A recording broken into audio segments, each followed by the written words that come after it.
राजस्थान की बाड़मेर स्थित पचपदरा रिफाइनरी में लगी भीषण आग ने भ्रष्टाचार की उन परतों को खोल दिया है जो अब तक साजिश के शोर में दबी हुई थी। करीब 80,000 करोड़ रुपए की लागत से तैयार हुआ ये प्रोजेक्ट, जो देश की ऊर्जा सुरक्षा का बड़ा आधार बनने वाला था, उद्घाटन से ठीक एक दिन पहले ही राख के ढेर में बदल गया। इस घटना के पीछे के असली कारणों, भ्रष्टाचार के बड़े खुलासे पर आज हम बात करेंगे।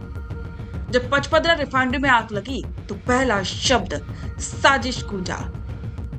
क्योंकि राजस्थान एक सीमावर्ती राज्य है और इसीलिए विदेशी साजिश के आरोप लगाना आसान था।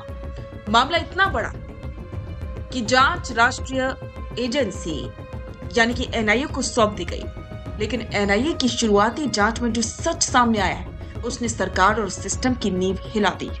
खबर है कि रिफाइनरी किसी दुश्मन के हमले से नहीं बल्कि भ्रष्टाचार की दीमक से जली है। क्या ना खाऊंगा ना खाने दूंगा वाली टैगलाइन यहाँ का दम तोड़ गई? आइए जानते हैं।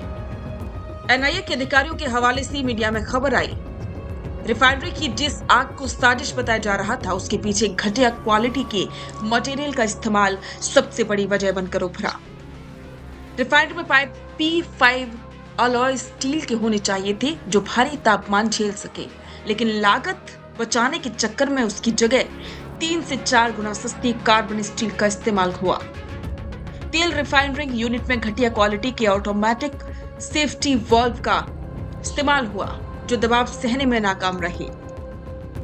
सिर्फ मटेरियल ही नहीं बल्कि काम करने के तरीकों में भी घोर लापरवाही बरती गई। जांच में सामने आया कि हाइड्रो टेस्टिंग के दौरान मानक संचालन प्रक्रिया का पालन नहीं हुआ। सेफ्टी वाल्व में कई जगह पैचवर्क किए गए थे जो किसी भी बड़ी रिफाइनरी के सुरक्षा मानकों के खिलाफ है। ये भी पाया गया कि वहां तैनात मैन पावर उच्च गुणवत्ता का नहीं था। पहले कहा गया कि प्रधानमंत्री के उद्घाटन की हड़बड़ी में काम बिगड़ा, लेकिन अब लग रहा है कि निर्माण के पहले दिन से ही भ्रष्टाचार की नींव रखी जा चुकी थी।